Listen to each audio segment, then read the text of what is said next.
There is a moment just after the keys change hands when the dream feels untouched. The new owner stands on the deck, eyes tracing the lines of the hull, imagining open water and quiet anchorages. The promise is simple: freedom from schedules, a retreat from noise, a life measured by tides instead of deadlines. Magazines and dockside conversations have painted this picture for decades: sun-warmed teak, laughter in the cockpit, the gentle rock of a boat at anchor. In these first days, the only numbers that seem to matter are the ones on the bill of sale. Among sailors, a simple rule of thumb often drifts through conversations: expect to spend around 10% of a boat's value each year on upkeep. This 10% rule has lingered in yacht club folklore since the 1970s, passed from owner to owner as a kind of friendly warning. But in the glow of a new purchase, it is easy to treat this figure as background noise, a distant concern for another season. The focus stays on the possibilities: weekends exploring new harbors, the satisfaction of a well-trimmed sail, the pride of ownership. For now, the ledger is out of sight. The dream remains unchallenged, buoyed by anticipation and the feeling that the hardest part, choosing the right boat, is already behind. The future seems as wide open as the horizon, untouched by the weight of invoices or the slow creep of routine expenses. The first invoice arrives quietly, usually within days of tying up at the slip. It is a simple piece of paper, but it lands with unexpected weight. For many new owners, the first real bill is not for a shiny upgrade or a celebratory dinner. It is the annual slip fee, due as soon as the berth is secured. In most marinas, that means several $1,000s, often demanded up front or in large installments, regardless of how many nights the boat will actually spend on the water. One owner remembers the moment clearly. After the thrill of purchase, after the handshakes and the photos, the marina office called.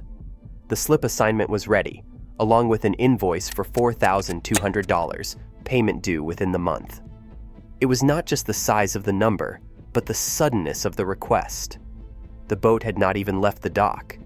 The dream, still fresh, met its first hard deadline. This is the point when the ledger begins to assert itself.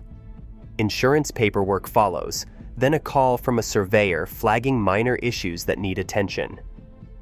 Each new envelope or email brings another line item: winter storage, haul-out fees, deposits for next season's berth.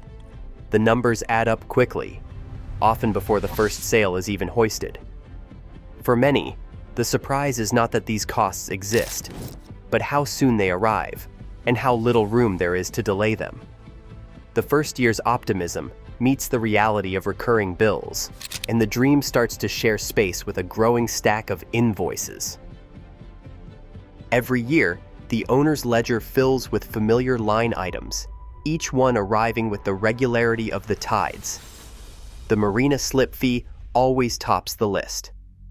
For a 30 to 40-foot cruiser, this single charge can run anywhere from $3,000 to $12,000 per year, depending on location and demand.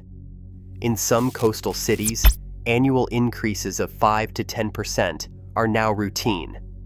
A marina manager standing by a rate board dotted with rising numbers notes that slips for a 36-foot boat often reach $400 a month, with waiting lists growing longer each season. Insurance is next, typically $500 to $1,800 annually for this size. But older boats, or those with claims, see premiums climb year after year. Haul-outs and winter storage add another $800 to $2,500, whether the boat sails or not. Routine maintenance, such as engine checks, rigging inspections, and bottom paint brings another $2,000 to $6,000. Safety upgrades, compliance gear, and batteries round out the list, rarely dipping below a few $100s each. Each category stands alone, immune to how much the boat is actually used. Together, they form the backbone of the annual cost structure, quietly compounding in the background. Idle boats do not age gracefully. A marine surveyor with a clipboard walks the docks each spring and finds the same pattern. Batteries that held a charge last season now refuse to wake up, their lifespan quietly shortened by months of disuse. For most cruisers, battery banks need replacing every 3 to 5 years, regardless of how often the engine turns over. Standing rigging, meant to flex under sail, corrodes faster when left untouched. Salt air finds its way into every fitting, and without regular tension, metal fatigue sets in long before the next planned overhaul. Insurance brokers notice the trend. Premiums on a 10-year-old boat can climb by 25% or more over 5 years, even if the vessel rarely leaves its slip. Insurers price for risk, not for the hours spent underway. Claims for idle-related failures such as battery fires, mold, and rigging snaps have become common enough that some policies now include exclusions for boats left unused. Owners who imagined that less sailing would mean lower costs often discover the opposite. The ledger grows heavier, even as the logbook grows thin. Owners often find themselves deep into a cycle of spending, convinced that another round of repairs or upgrades will protect the value of their boat. One owner who had carried out a refit, after investing more than $20,000 in new rigging and electronics, described it as safeguarding an investment, even as the boat spent more time on the hard than at sea. The logic is simple. Every dollar spent feels like a step toward recovery, not loss. But as years pass and usage drops, the balance sheet tells a different story. Brokers see the pattern from the other side. Listings for 30 to 40-foot cruisers can linger for 12 to 24 months, often falling in price with each season. Some boats, after failing to attract buyers, end up quietly donated to charities or left in storage yards, their value reduced to a tax write-off or the cost of disposal. There are no headlines, no dramatic endings, just a slow fade from the market. In many marinas, rows of shrink-wrapped hulls stand as silent evidence of owners who, faced with mounting bills and dwindling options, simply walked away.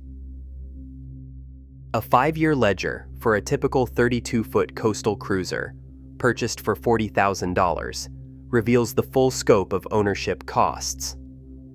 Annual slip fees start at $4,000, and they rise each year with 3% inflation. Insurance adds $900, and then it climbs as the boat ages. Routine maintenance, haul-outs, and winter storage combine for $3,900 per year. In year 3, a standing rigging refit and battery replacement push that year's total up by $8,000, a common interval flagged by surveyors. Safety upgrades, compliance gear, and miscellaneous expenses fill out the list, rarely dipping below $500 annually. Loan interest or opportunity cost, at 5%, adds $1,200 per year. Over 5 years, the cumulative cash outflow approaches $72,000.